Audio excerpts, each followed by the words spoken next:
as well as the NHL. I was going to combine them both, but I decided to just do them both. I'd do them separately. I was going to spend more time on it. I'm just going to go over standings here, look at some stats. Admittedly, I don't know a ton of NBA players like I used to. But I still am following them, obviously. Blazers fan here, and they're surprisingly playing a little better lately. I think they've won like 5 of their last 6, which for them is really good. But looking at standings right here, Cleveland's still number 1 in the East at 37-9, followed by the Celtics at 32-15. Knicks are 31-16. They're in a 4-game winning streak. Followed by the Bucks, Pacers, Heat. Then the play-in teams are the Magic, Pistons, Hawks, and Bulls. The Bulls are 7 games under 500 as that last play-in team. The Wizards are the worst team in the league at 6-39. That's why it's like funny, people like Portland starting to win, and I go on the Instagram and they're like, you gotta tank better, It's like, they were not getting this guy Cooper Flagg or whatever his name is out of Duke. Like, they finished 3rd or 4th worst last year. I forget what they were lined up as because they had the same record as, I think, Charlotte. But they ended up with the 7th pick. Portland isn't winning no lottery. They still have a chance to get in the lottery because they're not going to make the playoffs, realistically. I doubt it. Unless they start going nuts and they somehow get in the play-in, maybe with a chance to get to the actual playoffs. But I'm like they're not going to, the Wizards have at least the best chance of getting the 1 pick on lock. They're 6-39, okay? They're not even winning 12 games probably, which is the Hornets. They could possibly get to 10, which is the Jazz. But Cleveland's still there. They've been playing a little worse than I think I last mentioned them, but not by much. I mean, they're 5-5 in their last 10, according to this. Pacers are 8-2. The Wizards have lost 14 in a row. Western Conference, you have OKC now is the best record in the league by half a game. There's 37-8. Rockets, kind of surprising. I think I mentioned NBA shortly in another video, and someone mentioned the Rockets. They're 32-14. That's kind of surprising, I feel. But they have the 3rd best record in the league as well, by half a game over Boston. Grizzlies are 31-16. Denver is 28-18. Followed by the Lakers, the Clippers, and then the play-in teams at the moment are Minnesota, Phoenix, Dallas, and Sacramento. Golden State is out of the play-in right now at 23-23. They started off hot. They were like 12-4. The Warriors, they have not been playing well. It's funny, they have a 500 record and their point differential is literally 0. They're literally playing at even. Almost all across the board. They're 13-12 at home and 10-11 on the road. They're 1-8 in the division. 16-15 in the conference. They are averaging 111.3 and obviously giving up 111.3. Obviously the game's different than it used to be. The defense is not. Defense could still be good, but obviously a lot of teams chuck up threes like it's going out of style. Portland takes a shit ton a game. Some teams are popping like almost 50 a game. That's why some people and a lot of analysts, even the commissioner, maybe the owners too, but they're trying to fix things because it really is. If you watch some of the games, it's funny. I go to this guy on YouTube called Awful Coaching. He picks apart games. Obviously, I assume he's coached at some point.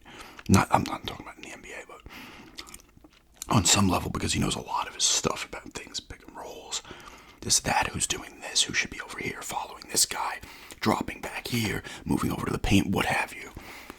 But he loses it on how bad most of the coaching is in the league. It's kind of funny. He loses his shit. He's always pissed about the drop zone coverage or some shit that every team seems to play. But now if you look at the bottom, Utah's the worst at 10-35. There's Portland at 18-29, which is like 5 games better than they were last year at this point. So they actually now are starting to improve a little bit.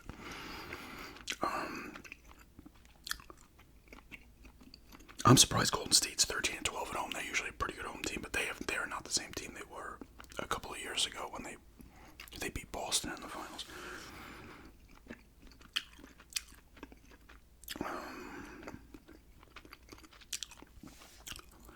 Let's check out some stats, see some leaders here.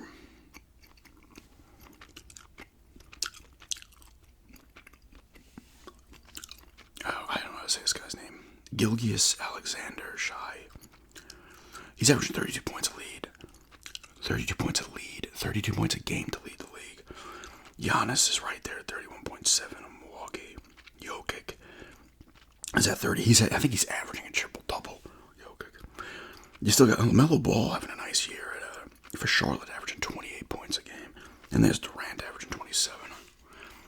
Sabonis, Arvidas' kid, DeMontis, is averaging 14.6 rebounds. Karl Anthony Towns, 13.8. There's Jokic again, averaging 13 boards.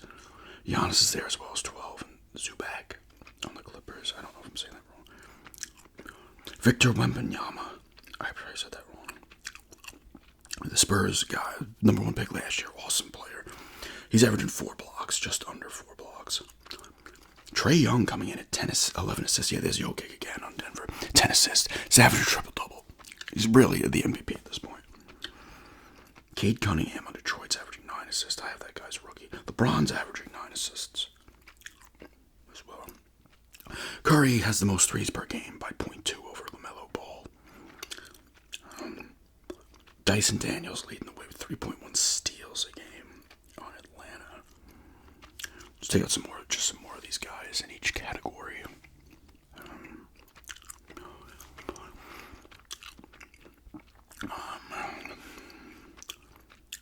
Tyrese Maxey averaging 27 points. Tatum on Boston averaging 27. Anthony Davis averaging 25. Lillard at 25. De'Aaron Fox is averaging 25. Apparently he's up for trade by the Kings, or willing to trade him.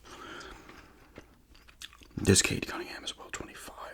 Victor Wembanyama at 25. He's averaging 24.5 points. Where are the rest of his stats? Why is it on? Oh, there we go. 10 rebounds, 11 rebounds, 4 assists. Hell of a player. Jokic is just nuts. I'm surprised he doesn't average more blocks. He doesn't even average a block a game. Joker. What's old LeBron doing? 24 points. About 8 boards, 7 6, 9 assists. Still. What's his turnovers at? Let's see. 4 turnovers almost. You gotta find it. Trae Young's almost averaging 5 turnovers a game. There's Tyler Hero on the Heat averaging 24. Kyrie Irving averaging 24. What's his name? Doncic? Is that how you say his name? Where is he? Has he been hurt a bunch? There's Portland with Anthony Simons at 18.5.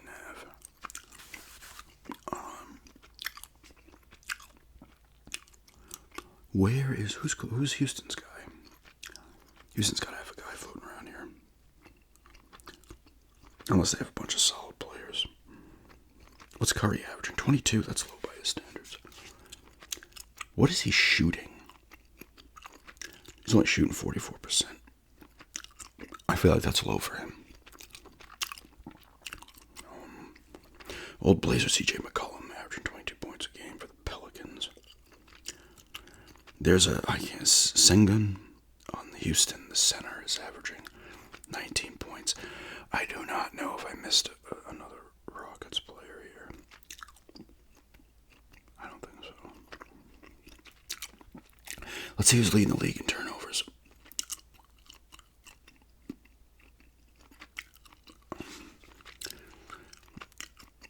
It's Trae Young with 4.7, Cunningham 4.6, Harden 4.6, LeBron 3.9. Harden averaging 22 points. What's Russell Westbrook doing this year? He's on Denver. 13 points. 5 boards, 6 assists. Still solid. As well as all these other guys like Harden, James, obviously. James obviously been in the league for Is this his 20th year or his 21st?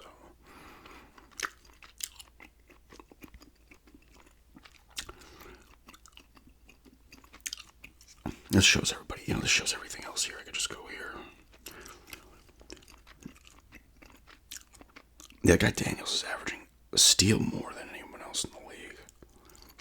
Oh, there's Fred Van Fleet. Is that his name on Houston? He's averaging 15 points. 6 boards, 4 assists.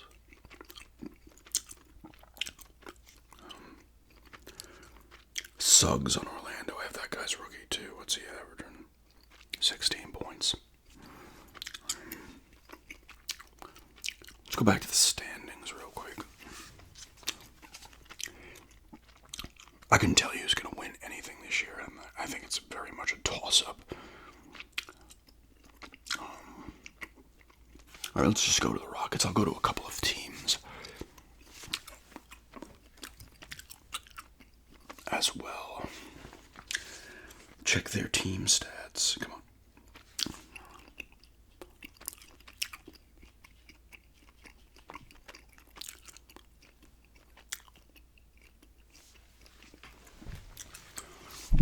Oh, Green is their main guy, so I did not see him. Why did I not see him?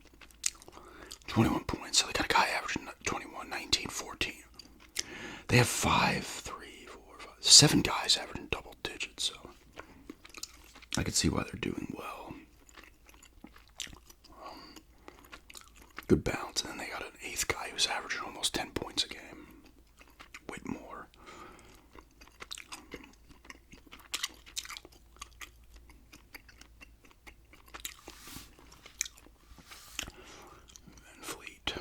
That was the guy they picked up from Toronto, right? Or they sign him or some shit. They're first in their division, so.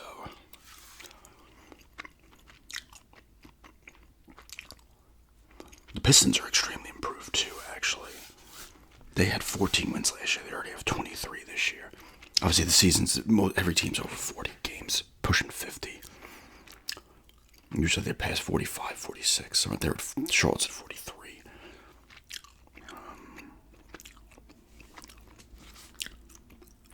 Yeah, what's his name? Luka. Has he been out a lot? These guys, every time I look at Portland, like, a new guy has an injury, like, every game. It's weird. Like, they're in the best shape. The players are in the best shapes of their lives compared to the past players. Yet they're getting hurt constantly. Are they just playing at that insane of a speed? I don't know. Why did I not see him? He only played 22 games so far, but he's averaged 28 points. 8 boards, 8 assists. Why was he not? I must have just missed him. Klay Thompson at 13-6.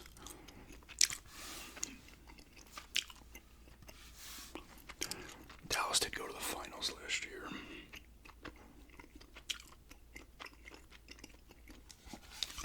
I'm hoping Portland trades some guys because these guys are either going to leave or whatever. Portland has like a wealth of players that are decent. Hopefully they're starting to gel. Let me go to them. It's not the Clyde Drexler, Terry Porter, Cliff Robinson years.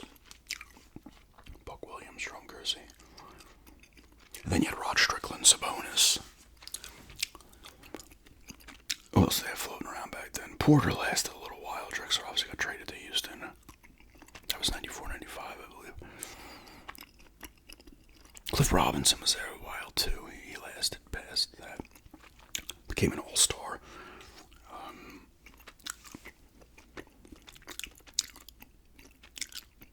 Then they moved on. Then they got good again briefly. Yeah, like Brian Grant. Pippen was there for a couple of years. Maybe it was only a year. No, he was on there for at least 3 years, but 4 years. Pippen. Isaiah Ryder was there for the first run. There's Damon Stoudemire. Sabonis was still there. Rasheed Wallace, Stacey Augmon. They had a really good team. Simons is averaging 18.5. Shaden Sharp's averaging 73. Denny, I don't know how to say his last name. They got him in a trade from Washington. He's averaging 15. He's doing really well. Grant needed. I mean, they have 7 guys averaging 10 points a game too.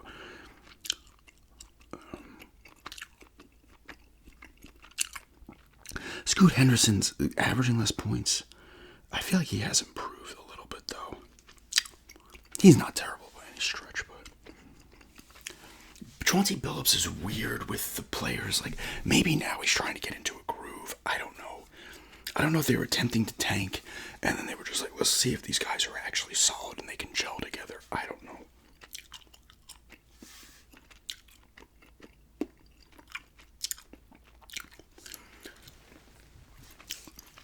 Let's see what Cleveland's guys are doing here. Like I said, this is a toss-up. Like, you could see Cleveland, Boston, and the Knicks, even the Bucks getting out of the East. Well, the Bucks did get bounced in the first round last year.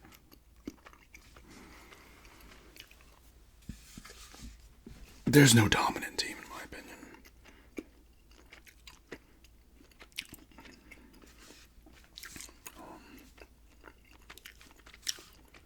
I want to go back to the stats and see who's leading in field goal percentage with actual field goal shots taken. Not someone who leads the league at like 65%, 70% because they take 3 shots a game.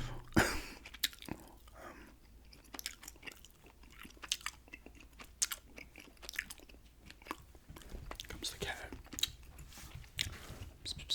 What are you doing?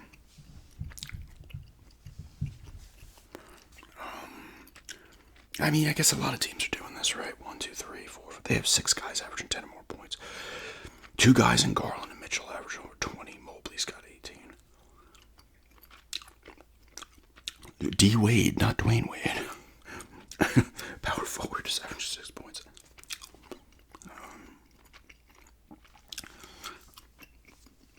It's cool always seeing teams just get better kind of naturally through the draft, making some moves as well. To see these teams get good is nice. I want to see it happen with Portland, but it's going to probably take another year or 2.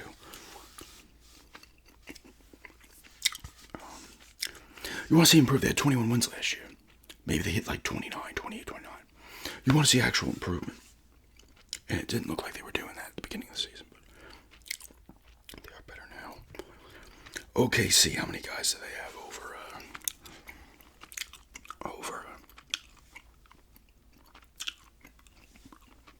double-digit points? Now, they only have 4. But you got Alexander averaging 32, then Williams 21, Holmgren 16, Hartenstein 11.8. And then they have 3 guys at 9, so they have Andrew Wiggins. Is that who that is? No, it's Aaron.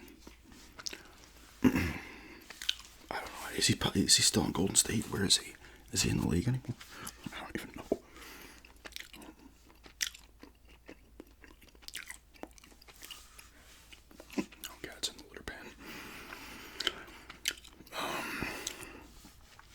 Yeah, like I don't know. I don't know enough about the players anymore.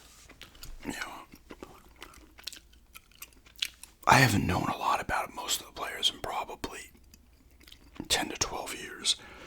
I know the Currys, LeBron, some of these other guys now that are better, or if I got in their cards, like Cunningham, Alexander on Gilgeous, Alexander. Obviously, I know Victor Wembanyama. I know the Portland guys. Donovan Mitchell, Anthony. Is it Anthony Edwards? No. That can't be his name, is it? How's he doing? Minnesota's only in the play-in this year, and they made that trade with the Knicks in the offseason. Playing a little better now, though. Let's see what we got. It is, right? Look at that. He's averaging 26 points a game. Edwards. It is Anthony Edwards, not the actor. No, he was the first pick overall in 2000. So 2020, not 2000. Yeah, because they have Julius Randle who's averaging 18.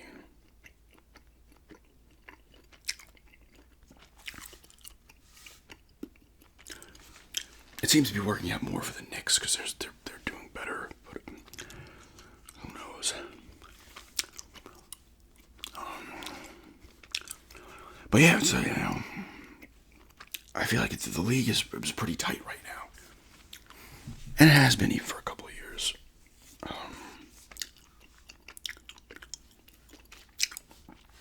I mean, you got some bad teams. Brooklyn's 14-33, Toronto's 14-32, Hornets 12-31, Wizards 6-39, Utah's 10-35, Pelicans are 12-35. Everybody else is past 15 wins or more. But yeah, my cat is going nuts in there. She's got to be taking a shit. But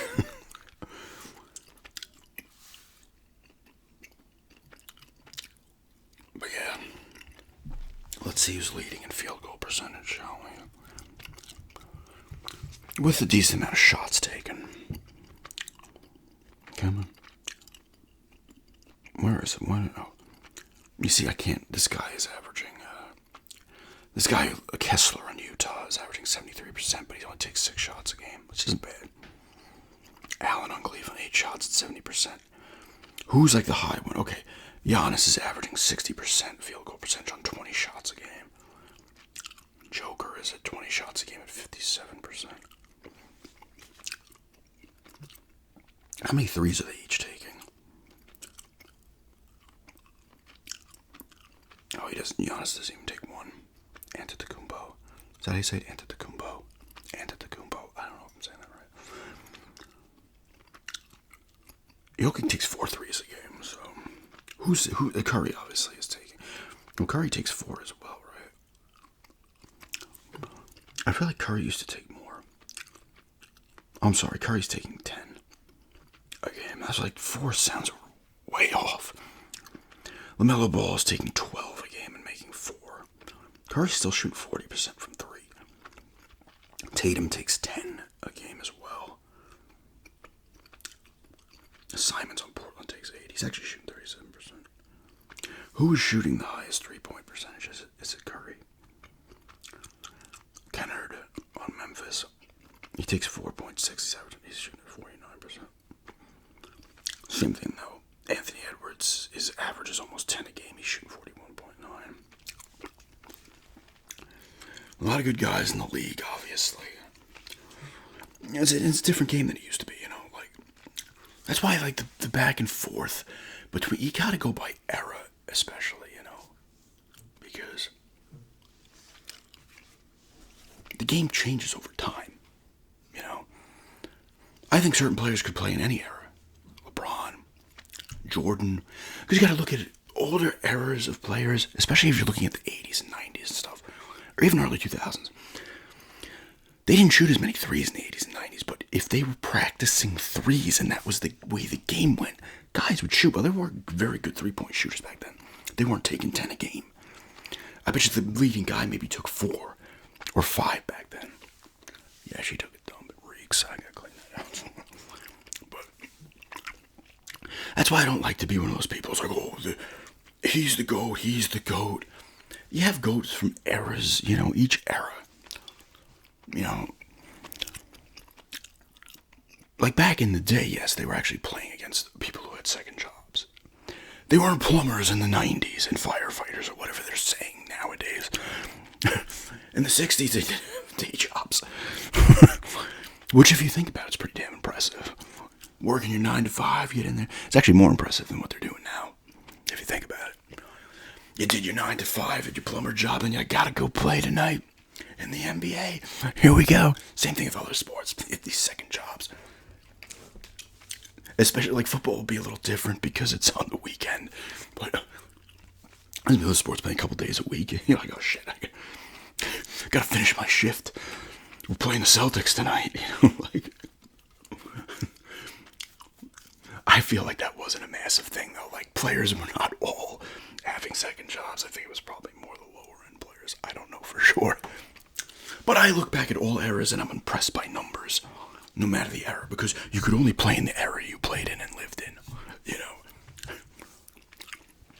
So it's still impressive what they were doing. And these motherfuckers paved the way, you know, to how the game has evolved to what it is now. Like, they started it, you know. That's why I try not to talk shit on that front. I catch myself sometimes because whenever like, any league, basketball more so, I see it a lot. Football, you don't see it as much. Hockey, you'll see it because the game has changed in hockey as well. I'll talk about that more in the other one. Baseball is probably the one that's almost, you guys throw at more velocity now than they did, and they break down much quicker because they all have a hard on for just fucking throwing 100 miles an hour. And dudes, I feel like dudes are getting like if you don't get Tommy John surgery as a pitcher these days, it's weird. So baseball's changed, but not a shit ton compared to some of the other sports. Like hockey and basketball, I feel like have evolved. Kind of the most over time, which none of them have evolved insanely over the past 20 years either, but 20, even 30 years. I think whatever era you enjoyed it in the most, that's the moment where you're like, no, this was the best one. You know? I try to appreciate all the eras once I watched or didn't, because I'm always going to the reference sites. Baseball, basketball, football, hockey, and looking at old players and seeing the crazy stats from each era and stuff. It's cool, it's fun. Because it's the same thing now. People blowing their load over LeBron now.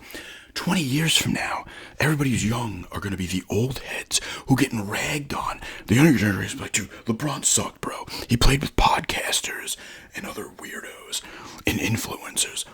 You know, my guy is averaging 40 a game, and he's playing, at this point, the league's already up to 90 games a season now, and he's playing 85 games a year, you know. It's going to happen. It's going to happen. It's going to take Jordan out of the equation because he'll be more forgotten. He'll still be mentioned because it's Jordan. Some players always stand the full test of time. But he'll be a little more forgotten in 20, 30 years. And it'll be LeBron. And then the younger people will be like, LeBron sucks. So-and-so is 10 times better than LeBron. That's how it will go. And they'll be trading stats that way instead, you know. It'll be fun to find out. Hopefully I get there and I'm like 70-something years old. And I'm like, yep, here we go again. The kids who are in their 20s and 30s now, or not even, I should say, in their 20s now, are going to be in their 40s and 50s. And the people in their 20s are going to be like, dude, your era sucked, okay? They were all plumbers and firefighters and podcasters and influencers and OnlyFans models. It's funny, though. But anyway, that went into a different ramble, but that's an NBA ramble here. It's not super in-depth. I don't know a ton anymore, but I still follow enough to know what teams are good and not. I don't know all the players. I do want to get into more of the players and stuff, though. Learn more about them and stuff. Well, yeah. Thanks for checking this out, and have a good day.